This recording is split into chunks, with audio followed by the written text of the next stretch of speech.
Assalamu alaikum, everyone. Thank you for joining us in today's session of the Ramadan Pioneer Series, which is an initiative of the Dubai Future Academy, the capacity building arm of the Dubai Future Foundation.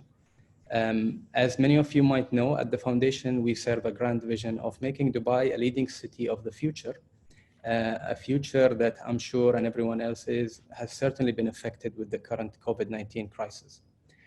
In today's session, inshallah, we'll be discussing the effects of COVID-19 on a very important sector, which is the innovation and entrepreneurship sector. Before we go ahead and start, just a small logistical reminder that you can use your Q&A button at the bottom of your screen to post any questions that you might have as we go throughout the session. Now, we are all witnessing the effects of COVID-19 on different businesses or different segments, and most notably the SME sector. But we believe that what lies ahead, presents an opportunity as much as it does a threat. And to unpack this discussion further, we couldn't have a more special guest. We are honored to have Fadi Ghandour, who is the founder of Aramex and the current executive chairman of Wamda Group. And that's just to name a few of his remarkable contributions to the region's ecosystem. Fadi, welcome on board. Pleasure to be here, Faisal. Thank you very much. It's good to be with everyone. Thank you. Thank you very much. Pleasure having you. So Fadi, we started. Faisal, do you mind if I jump in quickly? تفضل Your Excellency. الله يسلمك. فيصل, thank you very much. وأخ فادي, always good to see you. بس شكله اللحية شوي والكوفيد 19 مأثر عليك. I am conserving energy. الله يعطيك الصحة والعافية. I usually try to jump in towards the end of a conversation to just thank the speakers. But at 5 minutes before you end, I have to leave, and I couldn't not leave without thanking you. I said I'll thank you in the beginning. صراحة يعني, for everyone that's listening, يعني أنت Fadi, you know this, but I keep on learning a new thing from you every single time. But there's no way I was going to miss this session. The entrepreneurship and innovation ecosystem is, يعني, your prints are all over it, and for you to spare the time and to share your thoughts on how we can support and save a critical component of a GDP contributor in the future with the fourth industrial revolution. We cannot thank you enough, and I'm sure everyone will enjoy. And I thank everyone that has joined us today. Faisal, thank you for moderating it. All the best. It's just simply thank you so much for your continuous support of Fadi, and I'm here to listen, inshallah. But I just want you to excuse me 5 or 10 minutes prior to you concluding your session. So shukran ya Sidi. شكرا خلفان. Thank you so much, my friend. طبعا نحن دائما, I should speak in English. We're always thankful to what you are doing at the Future Foundation. You are also building the ecosystem, and it's a pleasure that we come together and discuss the challenges and maybe lots of opportunities going forward. So thank you again, and it's a pleasure and an honor to be here. الله يسلمك. Thank you. I'll just switch off my camera لأن الاتنشن كله عليك اليوم يا فادي, ودائما إن شاء الله. Thank you. شكرا خالد. Thank you very much, Your Excellency. I think we're off to a great start. Fadi, we'll start from the big picture. If someone was to ask you, it's like 10 years down the future, how did 2020 and the crisis of COVID-19 kind of change the scene of entrepreneurship and ecosystem in the MENA region? Thank you, Faisal. I think it's a tough question, really, to answer. I think if anything, the Corona crisis taught us that predicting the future is going to be very, very difficult, and then there is nothing linear about our life. We're always going to be living in a world, and I think this is part of 2030 and everything else in the future. It's the frame of mind that we need to think and be prepared to anything that is going to come our way. And the core lesson, I would think, is that you need to be agile, and you need to be able, as a city, as a country, as a people, as entrepreneurs, as people of business, we need to be able to be ready for any inevitability that's going to come in our way. We need to have flexible infrastructures. We need to be able to move fast and accelerate things very fast. So if I want to look at 2030 today, in view of what happened in the past 2 months, right? The biggest thing that I think we're going to start seeing as of today and going forward, and 2030 is going to be way down the future, is everything is in an acceleration mode now. So everybody that was sitting on the fence, wondering what digital is and how important is it, and should we invest in it now? Should we invest in it in the future? Can it wait? Maybe smart cities, maybe not smart cities, maybe government services online, maybe not online. Are we gonna shop online or are we gonna go to malls? This COVID crisis, and it taught us a lesson that it could come back, and there is something that could be so dramatic as all of us shutting down and being at home, and then wondering what our world would have been if there weren't these small entrepreneurial companies that were invested in the past 2 or 3 years only. They became the companies of such importance, regardless of the age of the companies. So the old companies in the region were caught off guard, and the small companies that had the least amount of investments were the most critical for us. So they were delivering our food, they were the way we entertained ourselves, where they were the way we communicated with each other. Everything about digital became so strategic and so essential. So in 2030, think of it, everything is digital. We're gonna learn online, we're gonna communicate online, we are going to shop online, we are going to, our manufacturing is gonna be different, drones are gonna be looked at differently, how we connect to each other is going to be different, how do we go to restaurants and how do we eat and how do we consume food and beverage is going to be, how do we acquire it is going to be different. And markets and opening markets and supply chains. And I think one big lesson of this COVID thing is the smoothness of supply chains and how important they are. So the food supply chain kept working and everybody was able to eventually access food, but you need to have everything else accessible. So supply chain strategically is going to be looked at differently. Do we get our supply chains closer to our geographies? Do we open markets? What sort of, the regulatory environment is going to change so drastic. I heard a few people in government from our friends that mentioned to me, I won't mention names, that said, the enlightened government people that were telling me what we were pushing for to be digital and we were waiting for years and suddenly decisions are being taken in days. And so look at it.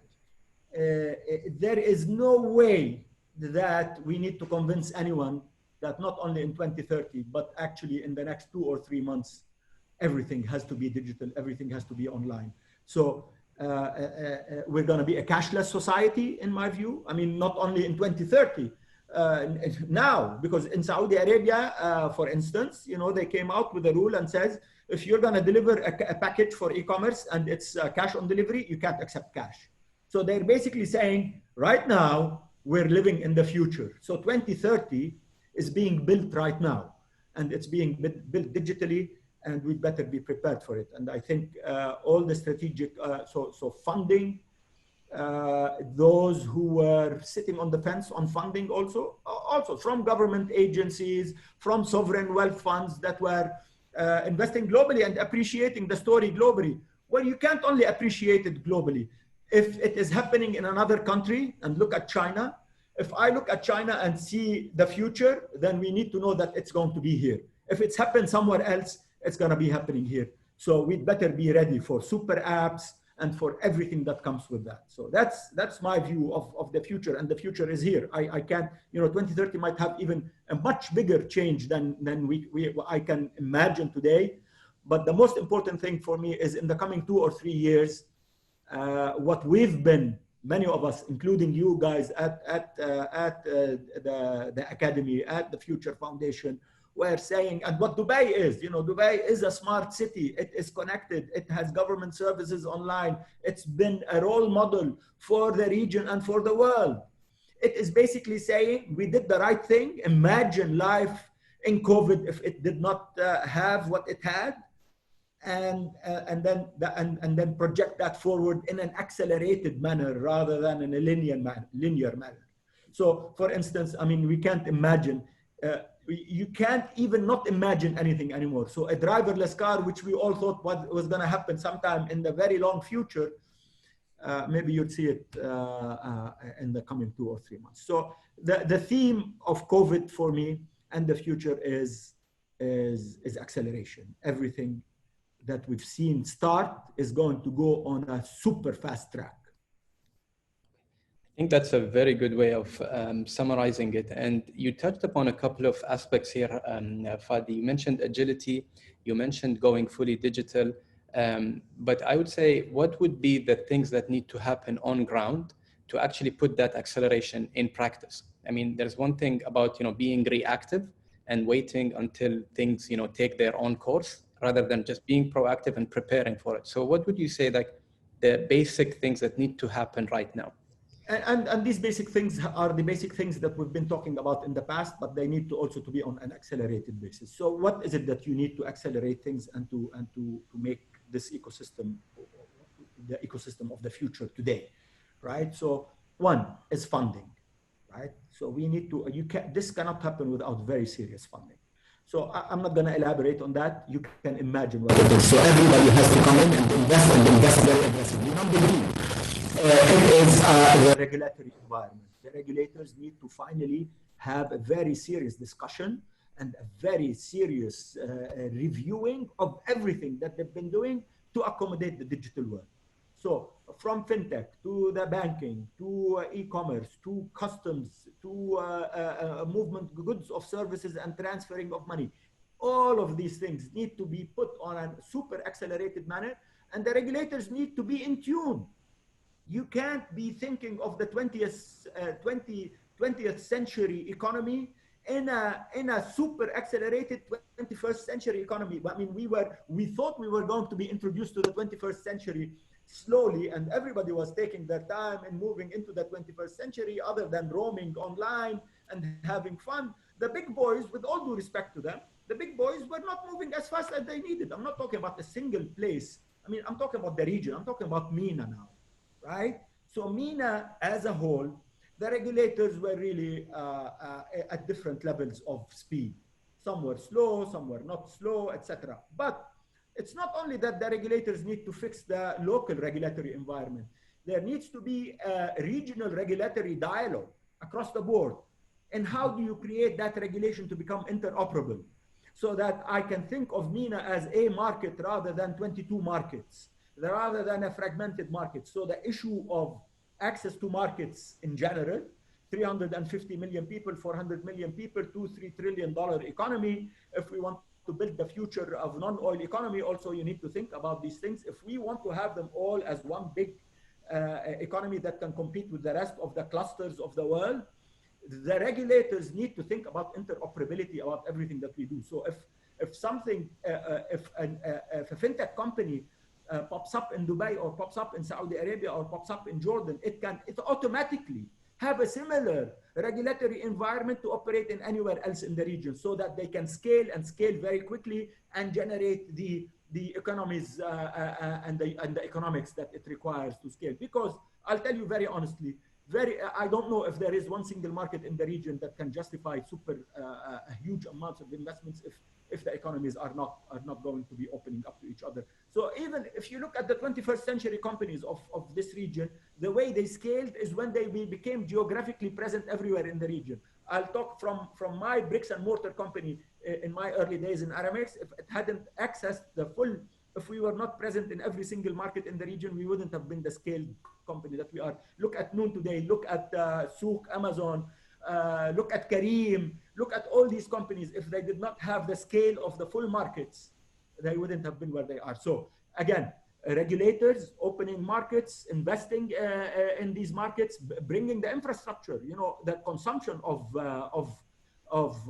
data, the amount of consumption of data, and the need for incredible bandwidth and incredible infrastructure that is going to be able to absorb the consumption is going to be massive. So there is going to be a need for governments, for the telcos, for everybody that puts us online to actually have that 21st century in infrastructure. So these are, and to accept everything else that comes with it. So how do we learn, right? So the education system, our universities, how do they prepare themselves to generate to bring in a generation that is completely in tune with this coming 10 years of super fast acceleration. And that's a big challenge also, because with all due respect to our universities, they've been teaching us mostly 20th century stories and a little bit of the 21st century. Well, our kids are faster than we are.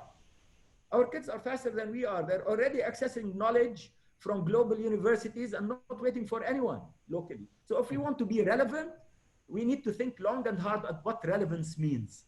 What does relevance mean? And relevance is no longer, with digital, by the way, geography also vanishes. It melts. Good point. Because I am sitting here in my home in Dubai, and as much as I am isolated, I am also completely in touch with anything that I want anywhere in the world. So, and we need to think of that from a competitive environment, from an education environment. How do we prepare the future of talent? What is the definition of future of talent? Is talent going to be next door to me, or is talent going to be next door, meaning me watching you online? I mean, you're my neighbor, even if you are in Seattle, even if you are in Shanghai, you're my neighbor because I can touch you at any moment in time that I need you. So competitiveness of human resources is going to be redefined. So, I mean, and there's so much more, but I mean, you need to really widen your imagination of what being connected and what being digital means. It used to have a different meaning, is that you needed to be connected, but in today's, I mean, just connected, but in today's world, it's not only connected, it is actually everything that you do is going to be digital. I think, just like you said, I mean, when you talk about digital, there's no longer geography involved. Everyone can be connected anytime, anywhere, even doing the amount of work and being productive doesn't have to be localized. So taking that on a global scale, how do you see that kind of, let's say, collaboration? You mentioned about opening up the market for the MENA region, but then how could MENA position itself towards being a hub to attract these talents, to have these future experiments being done here at the MENA scale, and then taking it at a global scale? Right. And so how do you attract that talent? So that talent is going to basically tell you, what are you offering me? I mean, that's a basic question. Talent says, I am talented, I am capable, I can do things, and I can do them anywhere, and I can go anywhere I want. In the pre-corona time, it's as if we're talking about really a long time back in history, but it's only 2 months ago. They basically would tell us, I can buy a ticket and fly anywhere I want, and I can work in Silicon Valley, I can work wherever, right? Mm-hmm. But and now, even before, you can still access talent online, but in today's world, we're even discovering something that's incredible. We never thought that we can spend a long period of time actually working from home, right? And then suddenly this we became so adaptable as human beings to actually doing what we're doing, and we found that all the tools are already out there for us to be there. So think of it exactly as, how do you access that talent? So if I want talent to come and live here, let's say, in any city, a hypothetical city in the region that wants to be relevant in the 21st century post-corona. So the question is, what does that talent want? That talent is going to tell you, how are you going to challenge me? What is it that I'm going to learn? What are you going to pay me? What are the benefits that am I going to get? How do I see my results? And how long-term are you in what you're going to do with me? And are you going to challenge me with really 21st century challenges that can build my talent? I can benefit from it. I can make money out of it. And I can actually think of you as my home and as the place where I think my future is going to be. So we need to think about long and hard about that. You know, countries are going to also think strategically about their talent, Faisal. So countries that used to export talent outside now are going to think, do I want to let my talent go, or do I want to really encourage my talent to stay in my own countries and open up all sorts of opportunities for them? So everybody is thinking about these things. There are strategic discussions in countries today about what they need to have strategically when something like Corona comes back and visits us, right? So, and the Corona story is telling us that this is something that is doable. It will happen. And all the medical community tells us it can come back. It can something else with a different format can come back, which means we need to adapt to what we have and see what is strategic and what's important. So countries and cities and companies need to think long and hard about how do they retain that talent, how do they acquire that talent, and how do they invest in that talent so that talent becomes loyal. So loyalty is a two-way street. You can't say, come one day and then when there's a crisis, you can go. I mean, people have long memories. I wrote a piece on Wamda 3 weeks ago and said, how we react in this crisis is going to be remembered. Us as entrepreneurs, us as founders, how do you actually manage your talent? And your talent is going to remember you. And talent, by the way, is a virtual story.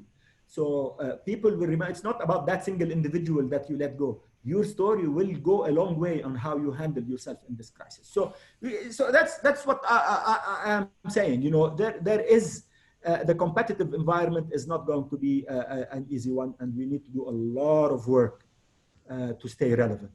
A lot of work to stay relevant. Companies, cities, governments, everybody is being challenged. And I'm not saying anything that not everyone is thinking about today. I think, yeah, I mean, looking at it from a silver lining perspective, there's a lot of good things that are actually coming out. I mean, we're past maybe the shock phase of the crisis, and now we're thinking on how to adapt, and we tend to underestimate the power of adaptability that we have as humans. I see that there are a lot of entrepreneurs and founders attending this session, and we touched about the talent and how they write their stories. We've recently seen the news about, Careem or Uber Eats shutting down in like 8 countries and handing over the operations to Careem in the UAE. And that kind of comes to a question. We are all familiar with the Silicon Valley mantra of, growth at all cost. But do we need to kind of work on a mindset shift for entrepreneurs from growth only to growth and resiliency? Because these business models are being tested and stressed a lot. Faisal, I am one that says now, and I've been an investor for a very long time. I've seen all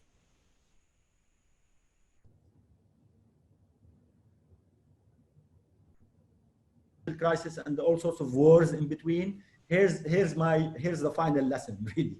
At the end of the day, fundamentals matter. Fundamentals matter. This blitz scaling story, and I think I'm controversial in this, and I'm happy to have a real deep discussion about it with anyone that's gonna question me. Blitz scaling, Silicon Valley style, pre-corona crisis is dead. It's finished. Cash guzzlers who are going to grow top line, acquire clients, who cares about your bottom line, was madness.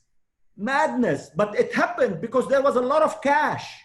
There was a lot of money to be poured in to subsidize your top line growth and that blitz scaling. And fine, it's lovely when the sea is calm and there is no crisis and cash is available everywhere and nobody's thinking about returns and everybody's patient and saying, oh, okay, no, grow. I'm not asking you for your bottom line. Forget your unit economics. Show me your EBITDA positive track in 5 years, right? Lovely.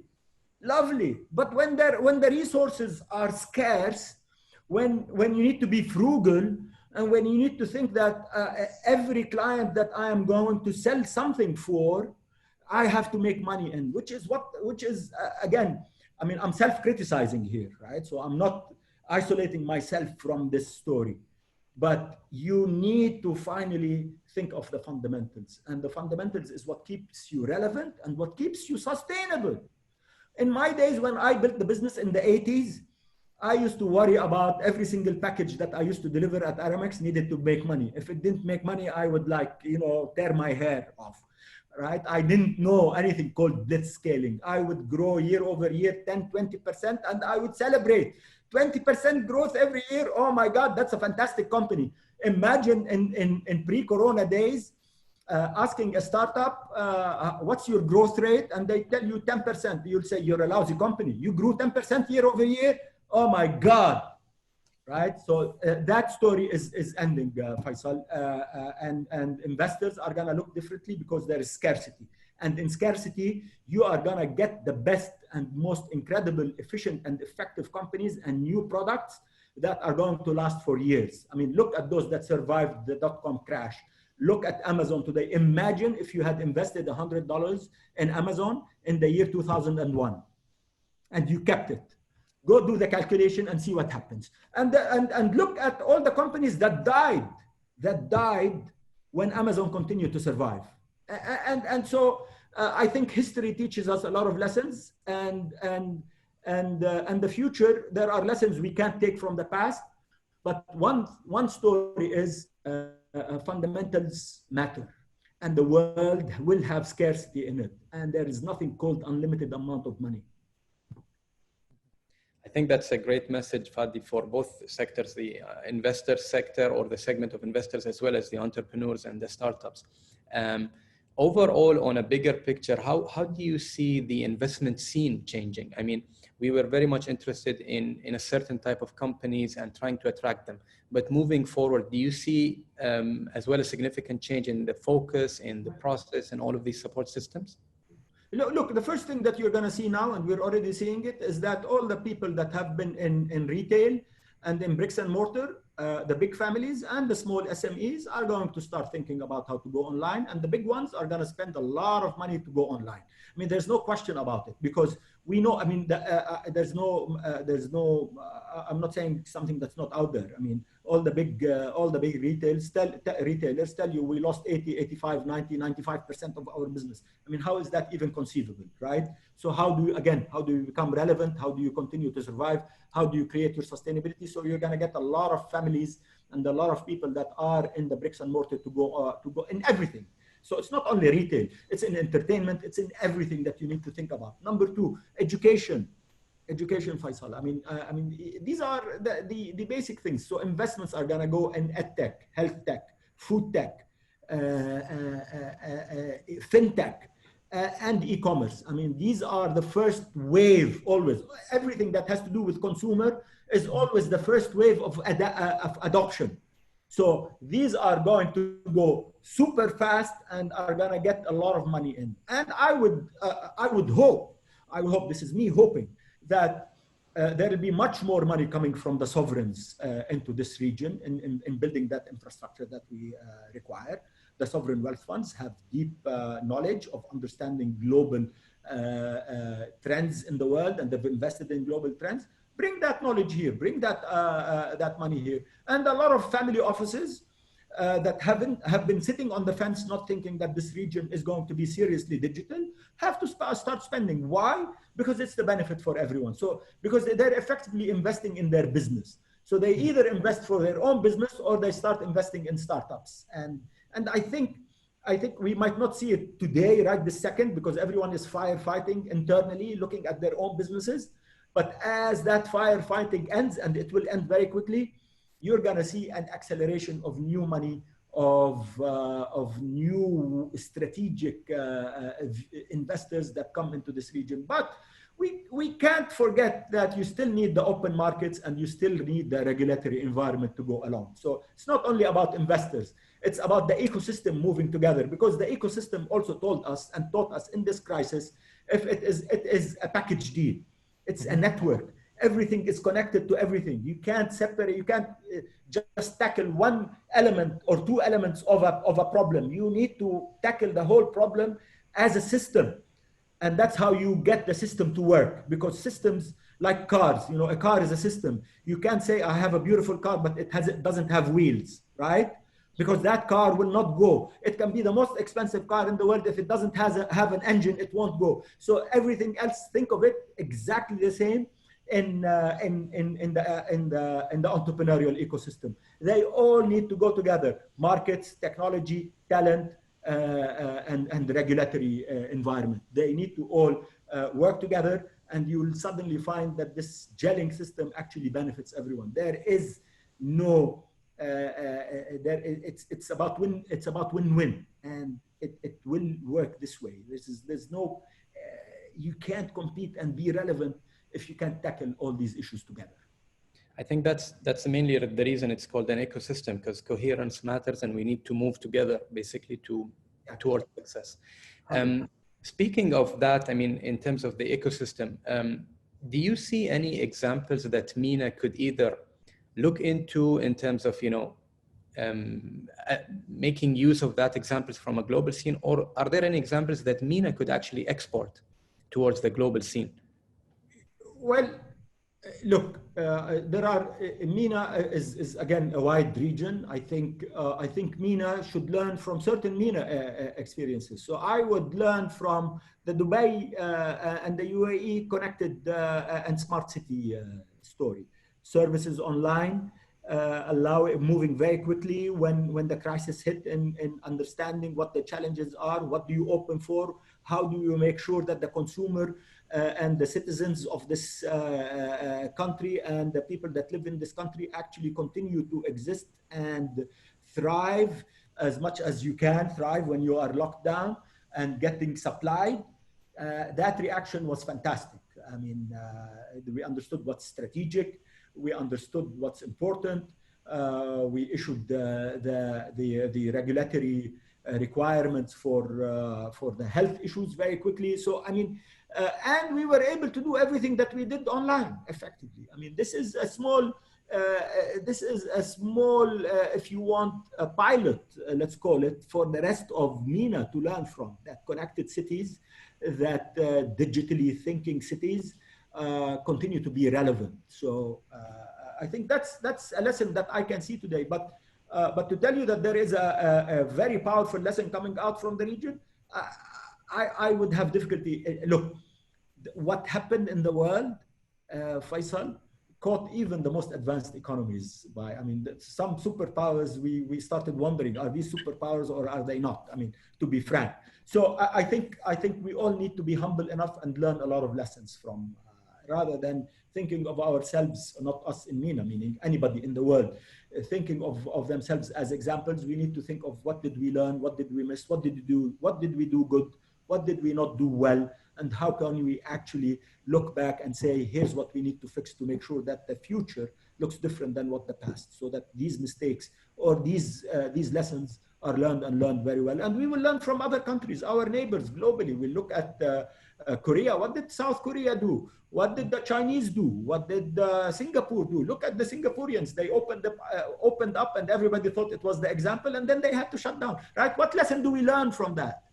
Right? And what's important and what's not important. So I think humility is a big lesson of this Corona crisis. We need to be human. We need to be super calm and collected about the lessons that we're going to learn, and accept them very humbly. I couldn't agree more. I think we really need to showcase our power of adaptability as well as agility. Going back, Fadi, to again a big segment of our audience. Startups who are on the verge of raising, on the verge of seeking capital, how do you see the impact on them at this current stage, and how do they kind of absorb that shock at the moment? Look, I'm invested in so many startups also, so I will talk about my experience in this and what I'm watching around globally and locally. Look, startups that are in the middle of raising, if they have a super robust proposition about a relevant product for post-corona, you will find the money. Mm-hmm. If you are raising or continuing to raise because you're already in the business and you're raising your next series, again, how did you fare in Corona? What is it? How will you look like post-Corona? And you will find money. Your internal investors will continue to invest in you.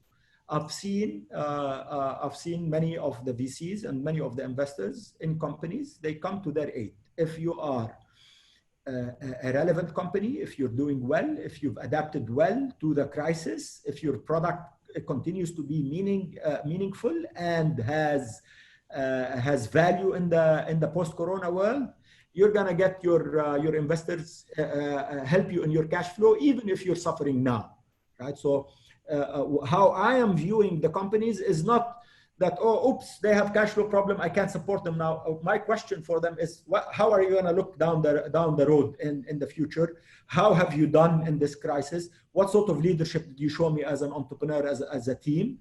And then we'll continue to fund them. And a lot of these companies continue to be funded because there is quite a belief in them. But You're also going to find, if you're raising new money, by the way, you're also going to find people that are need to keep, there's so much money out there with some VCs. They're gonna basically balance between, I'm supporting my companies, I'm gonna invest in you. If I was going to invest in you $10 million and you're, maybe I'll give you 5 now. If you're a new company. So I've seen that happen many times. Valuations are gonna come down. These old stories of valuations don't work anymore. So you need to be much more careful about how, it's not because that old story of I'm gonna multiply your revenue regardless of the rest of your economics, it's by a multiple, it's not gonna work anymore. So it's not multiples of revenue, it is the overall business. And not how do you show me your EBITDA positive very long time down the road. You're going to show me a much more robust business proposition as you go forward. So there is money out there. There's no question about it. But I'll tell you, there's a lot of people sitting on the sidelines waiting until the dust settles. But our region is also doubly challenged, Faisal, as you know, because between Corona and demand and economic slowdown, we are also suffering from a price of oil that's gone down way too low.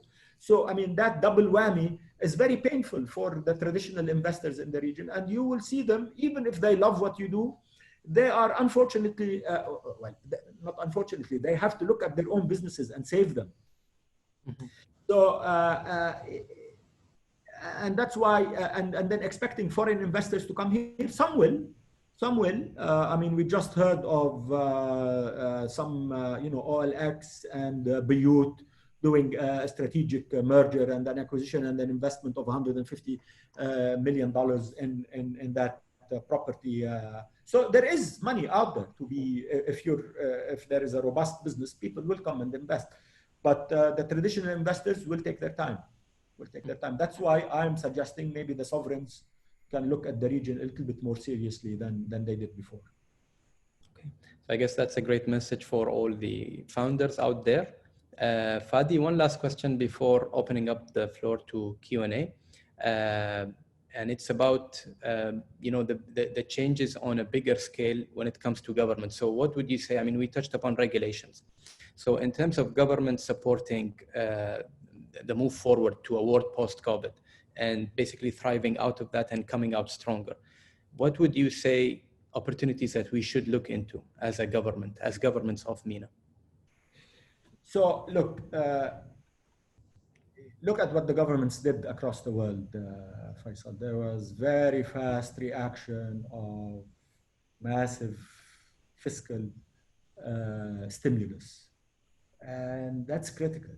I mean, at the end of the day, if the population of any country, of any city, of any place does not have liquidity, they're not going to be able to consume. The economy is going to continue to slow down, so it's going to be a vicious cycle. So my view of how do you tackle a slowdown, how does government tackle slowdown is with fiscal stimulus that everybody benefits from. It's not only about the startups. It is because startups cannot exist in a depressed economy. I mean, even if you keep pumping money to them, if the economies are not doing well, the startups are not going to do well, right? SMEs are not going to do well. So yes, I want to fund SMEs, but I also want to have a fiscal stimulus in the economy so that it's bigger spending for government on the front end, but down the road, this is how you keep the startups where they are. They start thriving. The population feels that there is liquidity in their hands. They start consuming. They start feeling that it is, even their psychology changes. That's my view of it. So if we're gonna retrench, then there's going to be a vicious cycle, a negative vicious cycle. So I cannot envy the government decision makers when there is the current slowdown that they're facing. I can philosophize between you and I over Zoom now, but the reality of the matter, it's very tough for them. I can appreciate that, but at the same time, look at the US market. There is huge unemployment. but they keep pumping new money into the market because they know that's how you get the engine of the economy going. Just like a car, if it doesn't have gasoline in it, it's not gonna go, again, regardless of how beautiful it is or how fantastic it's the car. So the economy works with liquidity, and we need liquidity in the market. That's great. It's really been an amazing discussion. So we'll open the floor now for some questions before we end up. We'll start with Ben Fall. His question is, how important are impact hubs and startup associations at this time? Yeah, so I'm not sure what does he mean by impact hubs. As impact investing, I mean, I'm not sure what impact hubs. He might refer to the startups associations or the support systems of accelerators. Yeah, super important, super important. I mean, mentors, people that look, entrepreneurs are some of them are depressed. I mean, there is all sorts of things. The challenges that a leader or an entrepreneur is facing in crisis is massive. Between running his business, taking care of his family, watching the world collapse in front of him, not knowing what the future is going to look like. I think the community needs to come together. And these associations are super important. And accessibility, that's why, in crisis, the amount of communication you should have with startups and startups should have with people that are important should be accelerated. We should continue to talk to each other. When the crisis hit, in my view, I saw the crisis very early. I mean, I can, very early meaning, I knew this was going to be bad in early March. So I started calling all the entrepreneurs that I've invested in, and I've started ringing the bell very aggressively saying, be careful. Some of them thought I'm crazy. That was before the lockdown in Dubai. And my talk to them was, call me every day. I want to talk to you every week. I want to know what's happening with you. What's happening with your clients? Keep talking, keep talking, keep talking. Let me know what I know very early so that I'm able to help you and not be caught off guard. And that was so essential. And I'm continuing to do that. Look, in this crisis, I didn't feel the lockdown days because I was literally busy from the minute I woke up very early in the morning until I was shutting down forcibly because my brain needed to rest. And that was so essential for everyone. I learned so many lessons. I understood our companies so much better. I understood our entrepreneurs so much better than I ever did in good times. And so, yes, absolutely, associations. And if you're an entrepreneur and have done well in your life, make yourself available. These entrepreneurs need you. They need to talk to you. Great. So another question from Majid Al-Amimi. It's an interesting question because I believe it's a relevant sector, at least in the UAE. So he's saying that everyone is talking about everything beside the construction section. Do you think that we can scale the construction section and go digital during and post the pandemic? I'm a believer that everything can go digital. I have seen in the past few years that a lot of digitization of how construction happens. So yes, in design, in mobilization, in project management. Yeah, absolutely. I mean, if I'm not a specialist in it, but I can tell you, I didn't invest in these companies because I didn't understand the business very well. But there are so many new digitizing startups in the construction sector. Absolutely. Great. So one more question from a startup actually in the education sector. And they're saying that they're going a major restructuring just like everyone else as well. And they're looking into shifting completely digital, but it comes with a sudden cost of infrastructure to shift to digital. And this could possibly affect their cash flow for quite some time. So he's asking, do you think that as an SME, it's worth taking that risk at this stage? You need to raise the money. Look, here's what's going to happen. If you have a product that is going to be digitized and it's going to be relevant in education post-crisis, yes, it's worth an investment. Absolutely. Because otherwise, you're not going to make it. Look, the future is, yes, digital, but it's also online, offline, the combination of both. I mean, there is, the real world is going to continue to exist, by the way. There are still buildings and there are still things we're going to do. So the offline, online story is strategic. So it means you can do both. It means you have to do both. It means you can't escape doing both, or or if you do one, it has to be the digital one. It cannot be only the bricks and mortar.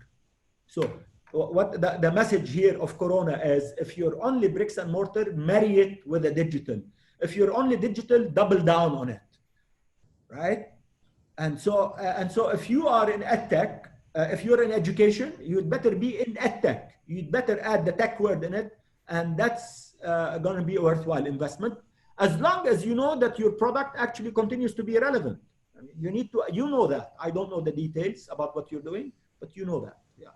Great. There's one question from Wamda, and the question is, how do you see this way forward being implemented in third world countries, because not everyone has access to technology? So are we leaving some segments behind?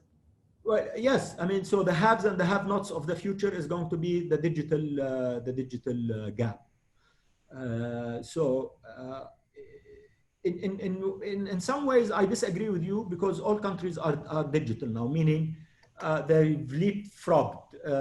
You don't need to build the old way. Any country that has a mobile infrastructure is actually connected, right? And so these countries, if they want to remain relevant, if they want to keep their talent in their own country, if they want to develop, they'd better invest in the digital infrastructure. There's no escaping it. So yes, there is going to continue to be a gap, but it's also not about rich and poor countries, by the way. Look at the richest countries in the world. They did not necessarily react so well. We saw a lot of their gaps suddenly. You know, in crisis, whatever was hidden in calm seas, you will see when the sea is rough. And so it's not about necessarily rich and poor. It's about who had the foresight to build that infrastructure. And those that had the foresight are the ones that are going to be winners. Yeah, I think, like you said previously, all our models are being put to the stress. I mean, from the large macroeconomic models to the ones that are very tiny at a startup level, they're all being stressed. Faisal, the rules have been destroyed, right? Everything we know, yeah, exactly. Everything that we defined is being redefined now. It's being redefined. You know, look at the healthcare systems. Those that had the proper, robust healthcare systems were also winners. Look at suddenly what it told us about strategic essential workers. I mean, this is not, I'm not talking technology about now, I'm talking about strategic workers. Suddenly the world says we need 2 million new nurses, right? A new story of talent. You know, and new nurses have to be trained on technological things. Look at the last mile people that are gonna be delivering last mile. Look how essential they were. I mean, it's us in the white collar jobs that were probably not essential. And the people that kept us alive were the people that we didn't think about as much, but they were our heroes. And then you will see a lot of things happening in robotics. You will see a lot of things in unmanned cars. You will see a lot of new technologies happening around social distancing. I mean, all of these things. The airplane is going to look different. A restaurant is going to look different. A hotel is going to look different. All of these things are based on not necessarily only regulation, but our own preferences as individuals. Am I going to get on a plane that is going to treat me like a sardine? No, I'm not going to do that. So because I need to be safe now. And so everyone needs to rethink these things. I think I couldn't agree with you more. I mean, the people who we thought or were taken for granted for some while are really proving that they are the most essential segments at this time. And we should, because they really risked their lives. And some of them died in the region and everywhere else that were on the front line. And they basically knew they were risking their lives. Definitely. So a big thank you for anyone who's out there as well. We have a question from Kavita Fadi, and she's asking, what role do you think the circular economy will play in the future? And do you think sustainability and conscious consumerism will play a bigger role? I mean, from the consumer side. Absolutely. Well, this is pre-COVID and it will accelerate post-COVID. You know, the issue of circular economy, the issue of global sustainability, the issue of how we consume, how much we consume. I think there is also a reflection among the human race about how we do things. Why is it that I need to go and travel for 5 hours, 6 hours, 7 hours, 10 hours to do one meeting and come back? I mean, that's consumption. That is also wastage. That is also pollution. That is also all sorts of things. So I think I am one of those believers. One challenge is people thought that because we were all staying at home, we started seeing clear skies and we started seeing the stars. I'm seeing I'm seeing buildings that I never saw from where I sit here today because the environment is so cleaner. But the reality of the matter that is not. Somebody said, you better be very careful in separating the human experience from the environment, right? So if we're all sitting at home, it doesn't mean that the message is to clear the environment that we always sit at home. We're going to have to exist outside of our houses. So we need to think, how do we become circular in our own consumption? So frugality, investing and consuming in a way that actually is reasonable. It's about the reason. It's about hopefully the death of excess. And so with the death of excess, you will have abundance for people that don't have. And so there is a well-being of society beyond us that we're able to, this 1% story or the 1%ers or the 10%ers, where we want to widen that and have a much more robust and sustainable economy that lasts for other generations. It's not about us anymore. And this Corona crisis is part of the circular economy. This is a man-made crisis, by the way. I'm not saying that the virus was made but it's how we treated animals and how these animals gave us that virus, and then how we spread it across. So, I mean, everything that we do, how we conduct ourselves matters. If we want the world to last very long, how do we use it and abuse it matters. And that's the circular economy, finally. Definitely. That's a beautiful way of saying it, Fadi. I think we have time for one last question, and this is from Amira. From your perspective, what will the acceleration in the travel sector look like after the crisis? I am worried about the travel sector. I think, but also I'm a believer in technology, and I'm a believer that there has to be a lot of innovation going forward in the travel industry. Mass travel will change on the short run. On the long run, aircrafts, I think, well, once you have the vaccine, you're going to see a different attitude psychologically. Once we find a cure to this disease, a quick cure to this disease, our mentality will change. But we will have long memories about what could happen to us in a crowded space. And so anything that's mass, anything that's crowded, including how we fly, is going to be changed. So how the air circulates in an aircraft, I'll bet you now, Boeing and Airbus, the engineers are thinking very seriously about how does the filtration of the circulation of the air in the airplane, and you will see new designs of seats. You will see a different designs of seats. I was watching a documentary the other day, or a news item that had us sitting in aircrafts where there's plexiglass between every and the other. I mean, why not? I mean, look, at the end of the day, I'm not going to travel if I'm going to risk my life by just sitting on a seat, right? And somebody's sneezing next to me, and then suddenly I'm dead, right? I don't want to die from a sneeze.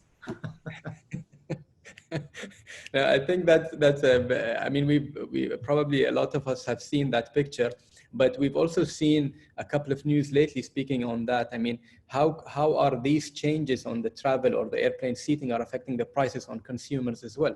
So it goes a long way as well from that. There are some people that are saying that cheap flights are no longer going to be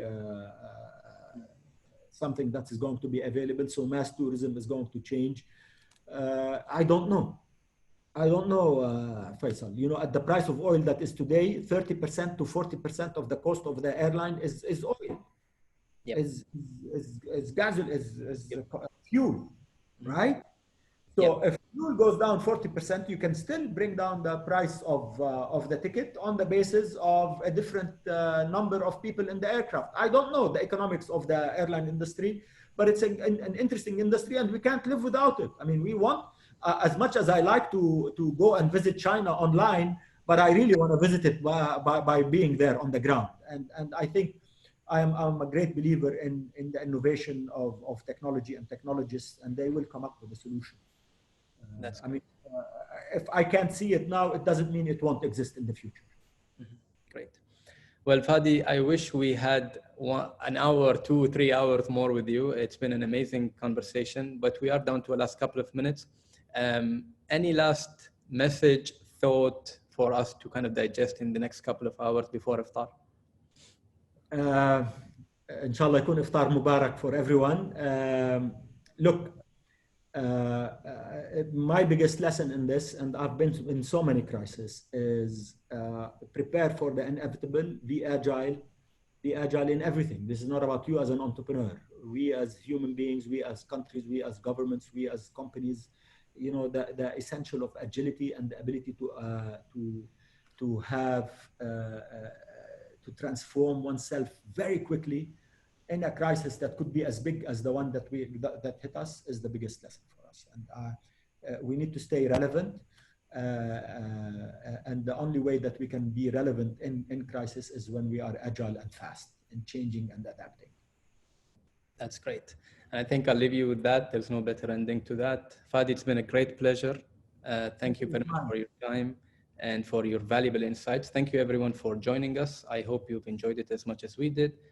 Don't forget to tune into our next session today with Her Excellency Sarah Al-Amiri. Until then, keep safe. Enjoy the rest of your day and iftaran shahiyan. Thank you very much. Thank you very much, everyone. Thank you, Faisal. It was a real pleasure. Thank you. Pleasure is all mine. Thank you, Fadi. Salam alaikum.